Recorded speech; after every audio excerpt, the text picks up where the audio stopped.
Malam itu, angin berhembus ganjil. Daun-daun jati kering beterbangan meski hujan baru saja mengguyur sore harinya. Rangga terbangun dari tidurnya, keringat membasahi pelipis, dada berdegup kencang. Di mimpinya, seorang perempuan tua berjubah hitam memanggilnya dari dalam kabut. "Kau mau keluar dari kemiskinan, Rangga? Datanglah ke Sendang Kaliwungu malam Jumat Kliwon." Pagi harinya, Rangga masih ragu. Tapi ketika rentenir datang menendang pintu rumahnya dan menyita motor satu-satunya, ia tahu dirinya tak punya banyak pilihan. Hutang warisan dari orang tuanya membengkak. Kerja serabutan sebagai kuli bangunan tak cukup untuk makan dan membayar utang sekaligus. Malam Jumat Kliwon datang. Langit mendung, rembulan tersembunyi. Rangga berjalan menyusuri hutan menuju Sendang Kaliwungu, sendirian, membawa sebatang rokok kretek dan sehelai kain kafan yang diminta oleh perempuan dalam mimpinya. Sendang itu sepi. Tapi begitu dia menyalakan rokok, kabut tipis mulai turun, suara jangkrik lenyap, digantikan suara gamelan samar-samar dari dalam bumi. Tiba-tiba, perempuan tua itu muncul dari balik pohon beringin. "Kau datang, Nak Rangga," ucapnya dengan suara berat. "Kau memang keturunan darah hitam. Kau ditakdirkan menerima kekuatan ini." Rangga bergidik. "Aku hanya ingin kaya, Mak. Aku sudah terlalu miskin seumur hidup." Perempuan itu tertawa. Lalu dari balik bayang-bayang, muncul seorang lelaki tua berkalung tengkorak. Matanya putih, tubuhnya penuh tato raja kuno. "Kau ingin pesugihan? Bisa. Tapi syaratnya berat." Rangga mengangguk. "Apa saja akan kulakukan. Kau harus menjadi jembatan antara dunia ini dan dunia mereka. Mereka butuh darah muda, jiwa bersih perawan. Bukan sekadar dibunuh. Harus kau jamah lebih dulu. Harus melalui tubuhmu. Kau penyambung nafsu mereka." Rangga mundur setapak. Menyetubuhi gadis perawan, dukun itu menatap dalam. Satu gadis, satu kemewahan. Rumah, mobil, usaha. Tapi jangan sekali-kali berhenti setelah memulai.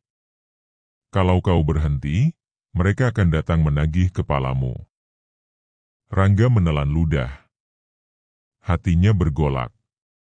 Tapi bayangan kemewahan, rumah sendiri, makanan enak, dan kebebasan dari utang terlalu menggiurkan. "Di mana aku harus mencari gadis itu?" Perempuan tua menjawab, "Mereka akan memilihkannya. Kau akan bermimpi dan pagi harinya, kau akan tahu siapa dia." Seketika angin kencang berputar di sekitar Sendang. Dukun tua menyemburkan asap kemenyan ke wajah Rangga. Pandangannya gelap. Dunia seolah terbalik. Keesokan harinya, Rangga terbangun di kamarnya. Tapi kali ini, sesuatu berbeda. Di meja kayu lapuk sebelah ranjang, ada sebuah pita merah dan foto usang. Seorang gadis berpakaian seragam SMA tersenyum malu-malu. Rangga gemetar. Ia mengenali wajah itu. Seorang gadis yang tinggal di ujung gang. Namanya Anissa, cucu dari Bunyai, penjual jamu. Gadis pendiam, sering mengantarkan jamu ke rumah-rumah sambil naik sepeda. Rangga menggigil. Tidak mungkin dia masih terlalu muda. Tapi suara perempuan tua itu kembali menggema dalam benaknya. "Kau sudah berjanji, Rangga. Pilihan pertama sudah turun. Lakukan atau hidupmu sendiri yang jadi gantinya." Pagi itu, Rangga duduk di kursi kayu reot dekat jendela, memandangi foto Anissa yang kini terasa berat di tangannya. Jantungnya tak henti berdetak keras. Ia merasa seperti pemangsa yang menanti mangsanya sendiri. Tapi bukan ini yang ia mau. Ia hanya ingin bebas dari kemiskinan, bukan jadi monster. Tapi suara itu kembali datang, berbisik dalam batinnya, dingin dan menekan. Mereka sudah mencium jiwamu, Rangga. Kau milik kami sekarang. Tolak satu, tubuhmu yang akan kami sentuh. Kau tahu apa artinya? Dan pagi itu juga, Anissa lewat di depan rumahnya. Gadis itu mengenakan baju putih lengan panjang dan rok panjang batik. Di boncengan sepedanya ada keranjang penuh botol jamu. Rangga menunduk, pura-pura menyalakan rokok. Pagi, Mas Rangga. Sapa Anissa lembut. Rangga memaksakan senyum. Pagi, Nis. Anissa hanya tersenyum kecil dan mengayuh sepedanya lagi. Rangga menatap punggung gadis itu hingga menghilang di ujung gang. Di dadanya, rasa bersalah menggerogoti seperti karat. Hari itu ia tidak makan. Tidak tidur. Ia hanya duduk termenung. Di malam hari, ia kembali bermimpi. Tapi kali ini bukan suara perempuan tua yang muncul, melainkan bayangan wajah Anissa sedang menangis, memanggil-manggil ibunya dalam gelap. Paginya, di meja kayu itu, sudah ada satu keping logam emas bertuliskan huruf Arab gundul. Dan juga seikat uang 100 ribuan dalam plastik hitam. Rangga panik. Uang itu nyata. Emas itu berat. Ia mencium bau anyir pada plastik uang itu. Dan ia tahu, tanda itu adalah peringatan. Mereka sudah mengirim berkat, dan tumbalnya belum diberikan. Waktunya tak banyak. Malam Jumat berikutnya, langit gelap, tak berbintang. Rangga menunggu di depan rumah Bunyai. Ia tahu Anissa biasa pulang habis Isya dari langganannya yang jauh. Dan benar. Sekitar pukul 8 malam, Anissa datang mengayuh sepeda. Saat itu hujan baru saja reda. Jalanan sepi. Nis, bentar. Rangga menyapanya dengan nada lembut. Anissa berhenti. Ada apa, Mas? Boleh aku bantu angkat jamunya ke dalam? Anissa tersenyum. Boleh, Mas. Tapi cuma segini, nggak berat, kok. Nggak apa. Aku juga mau tanya soal jamu buat pegel-pegel. Mereka berjalan ke dalam rumah kecil yang sepi itu. Bunyai sedang menginap di rumah anaknya di kampung sebelah. Rangga tahu karena ia dengar sendiri dari tetangga 2 hari lalu. Saat masuk ke ruang tengah, Anissa meletakkan keranjang botol di atas meja. Rangga berdiri di belakangnya. Detik itu, suara dalam kepalanya kembali berdengung.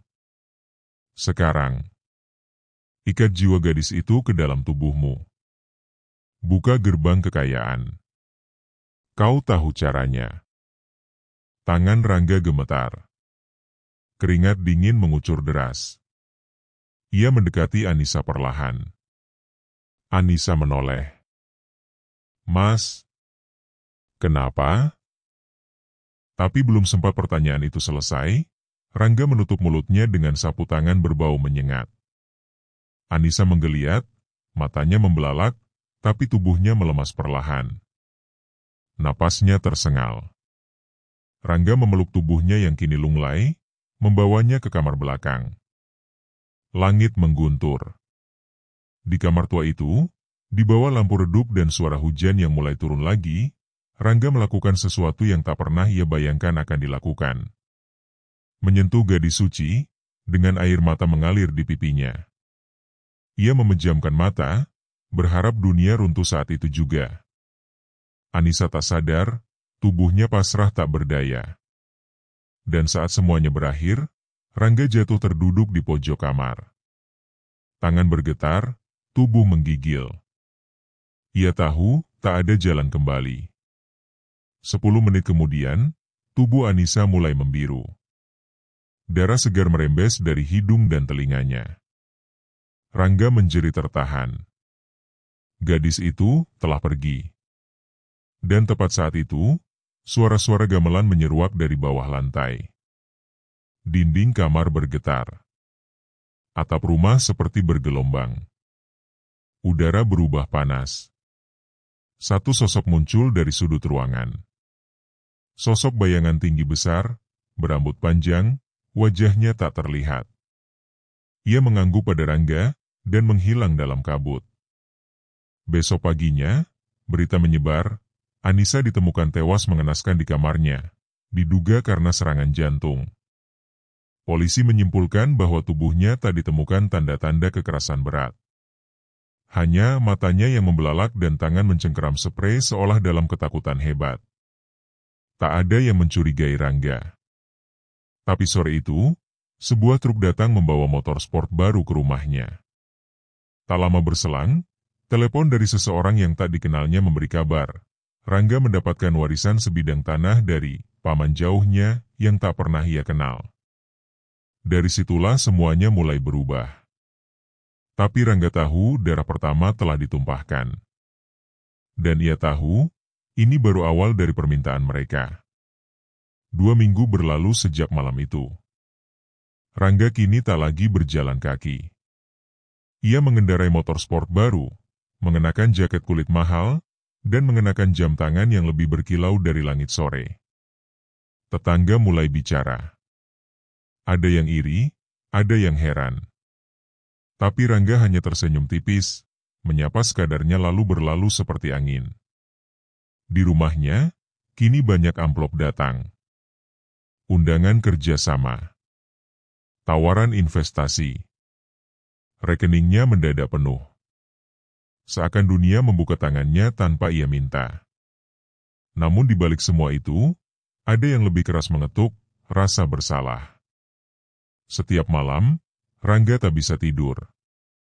Ia bermimpi hal yang sama. Anissa berdiri di pojok kamar. Mengenakan kain putih panjang, rambut terurai, wajahnya pucat. Ia tidak menangis. Tidak bicara. Hanya menatap, diam. Matanya seperti menuduh, sekaligus minta tolong. Kau akan menggantikan tempatku, Rangga. Kau akan tahu rasanya ditumbalkan. Mimpi itu berulang. Semakin sering, semakin nyata. Bahkan saat terjaga, Rangga mencium bau jamu dan darah yang bercampur. Kadang ia melihat botol jamu Anissa tergeletak di lantai dapur. Padahal rumahnya terkunci. Ia berusaha menyangkal semuanya. Tapi tubuhnya mulai melemah. Setiap pagi, ia muntah darah. Setiap sore, ia pingsan tanpa sebab. Dan suara itu kembali, semakin sering. Waktumu habis jika tidak beri kami lagi. Pada malam Jumat ketiga, sosok perempuan tua itu datang dalam mimpinya, duduk bersila di atas ranjang Rangga. Kau hebat, nak. Tubuhmu kuat.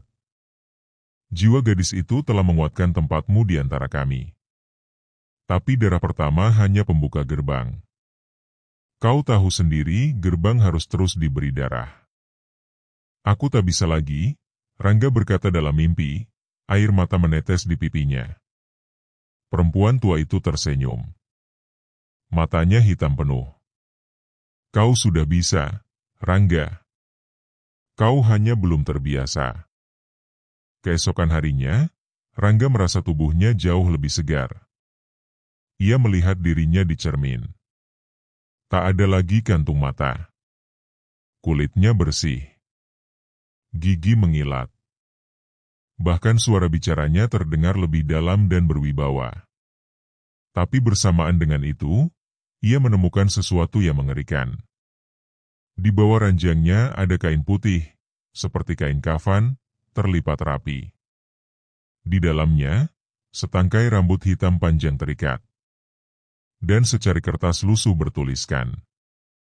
Yang pertama untuk pembuka, yang kedua untuk pengikat, yang ketiga untuk penguasa. Ingat, 3 darah gadis. Lalu kau bebas. Tapi berhenti sebelum 3, maka tubuhmu jadi milik kami. Tangannya gemetar. Ia tahu, ini bukan hanya soal uang lagi. Ini soal hidup atau mati. Hari itu, ia mencoba melarikan diri. Ia pergi ke kantor travel, memesan tiket ke Kalimantan.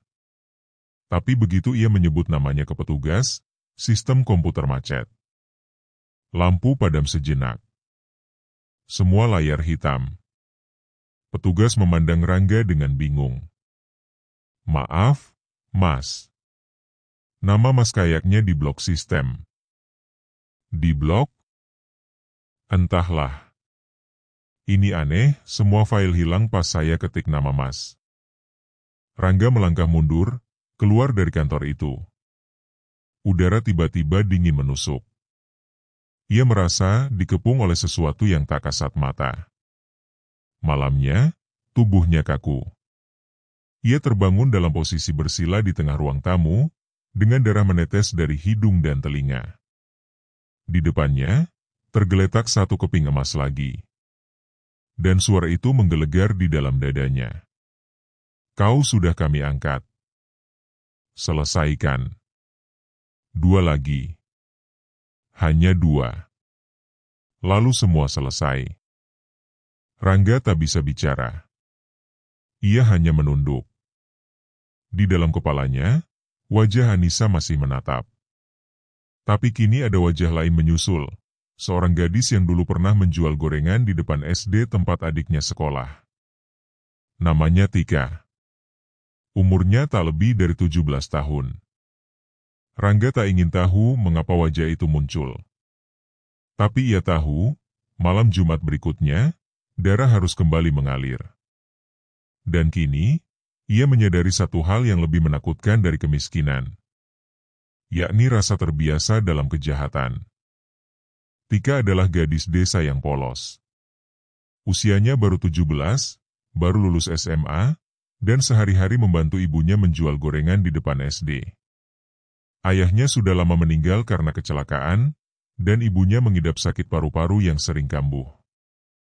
Rangga ingat Tika sering tersenyum padanya saat ia lewat, bahkan dulu pernah memberinya gorengan gratis ketika ia tak punya uang. Kini, senyum itu terasa seperti belati di hatinya. Namun malam Jumat semakin dekat. Tubuh Rangga kembali melemah. Mimpi-mimpinya kini berdarah-darah. Ia melihat dirinya duduk di singgasana, disembah makhluk-makhluk berwajah rusak, sementara di depannya gadis-gadis muda menari tanpa mata, tanpa lidah. 2 lagi, Rangga. Beri kami darah atau tubuhmu kami bawa. Rangga mencoba berdoa. Ia pergi ke musola. Tapi saat hendak masuk, langkahnya seakan diblok. Ia muntah di tangga musola, dan darah mengucur dari hidungnya. Anak-anak kecil di dalam langsung menjerit melihatnya. Ia berlari pulang, kalut, gila, putus asa. Dan akhirnya, ia menyerah. Malam Jumat datang. Rangga mengetuk pintu rumah Tika dengan sopan, membawa beberapa dus makanan dan uang. Ini dari sponsor Mas. Aku kerja sama lembaga bantuan untuk anak muda.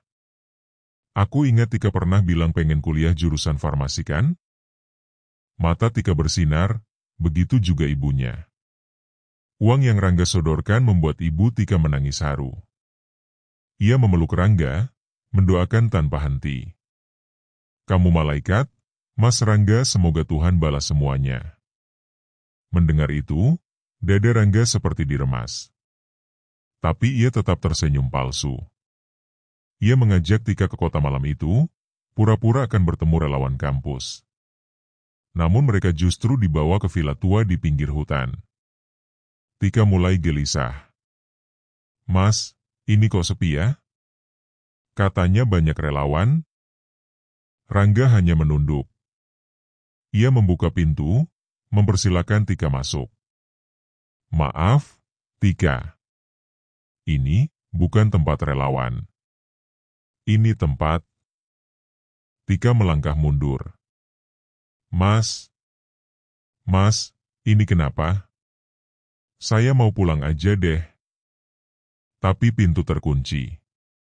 Dan seperti malam itu, suara bisikan mulai terdengar. Lampu meredup. Suara perempuan tua muncul dari sudut ruangan, lalu muncul dari cermin, lalu dari bawah lantai. Seperti ratusan suara di dalam kepala Rangga. Mulai. Rangga. Lakukan. Satu lagi. Satu lagi. Tika menangis. Ia mencoba lari. Tapi tubuh Rangga sudah dikuasai sesuatu. Tangannya bergerak sendiri. Matanya menatap kosong. Ia menarik tubuh gadis itu ke atas ranjang, menciuminya dengan paksa, sementara Tika berteriak sejadi-jadinya, tangisnya menggema seperti petir di hati Rangga yang sudah setengah mati. Dan akhirnya, semuanya berakhir. Tubuh Tika tergeletak tak bernyawa. Darah mengalir dari hidung dan bibirnya. Matanya kosong, seperti memandang langit-langit yang tak ada bintangnya. Rangga duduk di pojok ruangan, menangis seperti anak kecil. Tangannya gemetar. Ia menatap tubuh gadis itu, kemudian muntah berkali-kali. Namun dari jendela, suara angin berubah menjadi tawa. Bagus, Rangga. Satu lagi. Tinggal satu lagi, lalu kau jadi raja di antara kami. Di tengah ruang itu, muncul sekeping emas besar. Kali ini bukan logam biasa, tapi sebuah koin tua bertuliskan huruf aksara kuno. Emas itu berdenyut seperti jantung. Dan saat Rangga menyentuhnya, tiba-tiba semua rasa lelahnya hilang. Ia merasa muda kembali. Seperti dilahirkan ulang. Besoknya, Rangga bangun di ranjangnya sendiri. Villa tua itu lenyap. Mayat Tika tak ada. Tapi di bawah ranjang, ada sehelai rok sekolah berdarah dan seikat rambut panjang dengan potongan kuku kecil. Ia tidak bisa menolak kenyataan lagi. Ia sudah membunuh 2 perawan. Dan ia sadar sekarang bukan hanya nyawanya yang dipertaruhkan, tapi jiwanya, seumur hidup. Di luar rumah, orang-orang mulai berbisik tentang hilangnya Tika. Ibunya menangis di depan pasar, membagikan fotonya. Beberapa warga menyebut terakhir melihatnya bersama Rangga. Tapi tak ada yang berani menuduh. Rangga kini terlalu berkuasa. Terlalu kaya. Terlalu dingin. Namun setiap malam, suara Tika dan Anissa berbisik di telinganya. Kami masih menunggu. Kau belum selesai, Rangga. Atau kami akan menjemputmu. Hari-hari berikutnya berjalan dalam kabut. Rangga semakin tenang di luar, tapi pikirannya berkecamuk. Emas yang ia dapatkan kini telah membelikan rumah besar, mobil mewah, bahkan proyek-proyek properti yang membuat orang-orang kagum dan iri. Namun setiap malam, mimpi-mimpi buruk menggiringnya ke jurang. Ia melihat dirinya duduk di singgasana yang terbuat dari tubuh-tubuh wanita. Tangannya penuh darah. Tika dan Anissa berdiri di hadapannya, tanpa mata, dengan wajah remuk, memanggil-manggil namanya. Tangisan mereka menusuk jiwanya, tetapi lebih menakutkan adalah suara dari balik tirai, suara entitas yang ia perjanjikan sejak awal. Satu lagi. Tinggal satu lagi, Rangga. Lalu tubuhmu tak akan membusuk, darahmu akan kekal, dan dunia akan tunduk. Di siang hari, Rangga terlihat normal. Tapi ia mulai gila dalam kesepian. Ia menolak tidur. Ia minum alkohol, mencakar wajahnya sendiri di depan cermin. Ia hampir bunuh diri, tapi pisau itu selalu jatuh sendiri. Seakan takdirnya belum selesai. Sampai suatu malam, seseorang mengetuk pintu rumahnya. Mas Rangga. Aku Amel. Dulu pernah Mas bantu les privat online? Amel. Gadis SMA kelas 12. Polos. Lugu. Anak yatim dari desa tetangga. Tumbal terakhir. Lakukan malam ini. Maka seluruh kekayaan dan umur panjang milikmu. Jika tidak. Tapi malam itu Rangga duduk terpaku di ruang tamu. Amel menunggu di dalam kamar, percaya bahwa ia sedang ditawari beasiswa. Gadis itu bahkan sempat mengucapkan, "Mas Rangga baik banget. Gak banyak orang yang peduli sama gadis miskin kayak aku." Ucapan itu memecah Rangga. Dadanya bergetar. Ia memandang cermin di hadapannya, bayangannya sudah bukan dirinya lagi.